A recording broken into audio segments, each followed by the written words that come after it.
అనుకుందాము. నీ వల్ల కాదనుకుందామేమో, నీ పరమావధి అనుకుందామేమో. చాలా మంది అనుకుండొచ్చు, నీ వల్ల అయ్యేది కాదు, నీ తరం అయ్యేది కదా, అది జరిగే పని కాదు, అది అవదో, దానికోసం ఎందుకు ఆలోచిస్తున్నావు, అది అవదో అని చెప్పి మాట్లాడే వాళ్ళు చాలా మంది ఉండొచ్చు.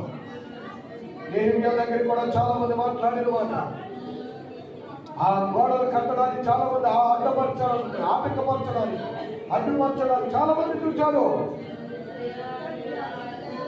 తాను గోడలు కట్టబడుకున్నా, తాను పనిచేద్దామనుకున్నా, పిల్లల ఎన్నో అడ్డులు, ఎన్నో ఆటంకాలు, ఎంతో మంది ఎన్నో అడ్డులు అవమానపరచడానికి చూశారు.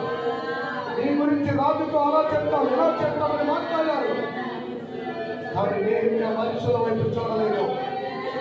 నేను చేయలేకపోవచ్చు, నా వల్ల కాకపోవచ్చు, కానీ నేను నమ్మిన దేవుడు గొప్పవాడు, సర్వశక్తి కలిగిన వాడు, ఆయన సమస్తమును చేయగలిగిన వాడు, సర్వమును సృజించిన దేవుడు. ఆయన చేస్తాడు. రాత్రి నమ్మితే రాత్రి చేస్తాడు.